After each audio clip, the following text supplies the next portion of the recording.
we stand here together to represent labor, saying that we are calling for an overview of the stop and frisk policies of the city of New York. We will not be silent until these practices are changed. We are teaching children a very, very bad lesson. This has to stop. It has to be restructured so that the order of the day is protection and service of those people in those communities, not harassment, not discriminatory, not profiling. Labor unions and labor leaders standing shoulder to shoulder with civil rights groups. That's a fairly bold statement there. They're also involved in this silent march that's going to be happening Sunday across New York City. I want to welcome you back here to RFL as we continue our conversation on stop and frisk tonight. And I want to start with a hypothetical in this segment. We're talking a lot about whether it reduces crime or whether stop and frisk actually works. Let's say I grant you the point that it does in my hypothetical. Let's say it actually does reduce crime.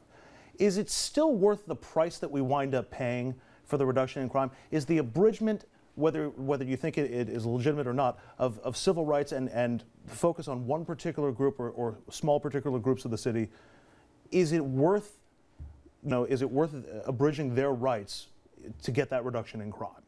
I mean, I think that's the question where I began, and again, taking the assumption that it does reduce crime, I believe it does. I think therein lies the chief question: is at what level are we willing to permit crime to be within a city? If in fact stop and frisk reduces crime, then I would suggest that stop and frisk is a legitimate tool and that should be used. Others may say that the civil rights violations, that I'm sure that they occur at times. You have officers that may not act properly. That's more important than rising crime levels. I think it's a real balance. But even if there was, even if everybody was on their best behavior, if you were getting stopped by the cops once a month for 5 months, I wouldn't like it. Absolutely. I think that's right. I think it's a fair point. If it happened to me, I wouldn't like it. I do not think it's racialist.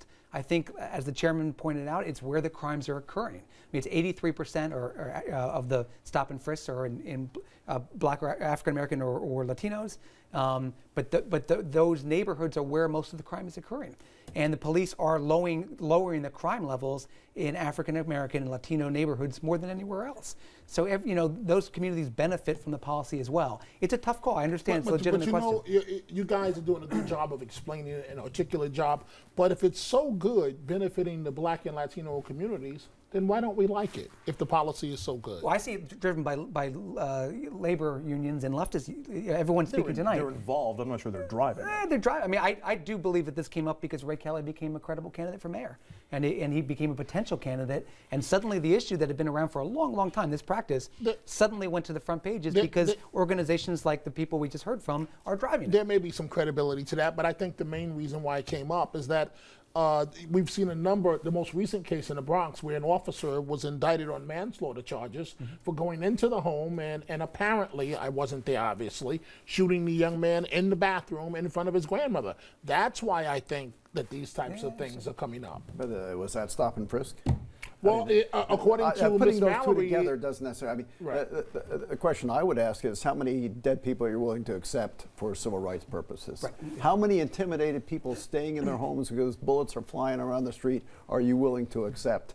And there was a time in the Black and Hispanic communities where people didn't want to go out on the streets because bullets were flying around, and stop and frisk was one of the practices that brought down that crime rate. Yeah. How much of that are you willing to share? Is it worth one dead person? Yeah, and the number of wheelchairs you see in New York City occupied by Black and Latino young men that are now in their 30s from the late 80s and 90s is staggering. You see it all the time.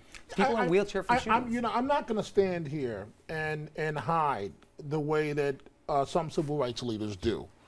The crime rate in the Black community, Black on Black men, is alarming, outrageous, disgusting.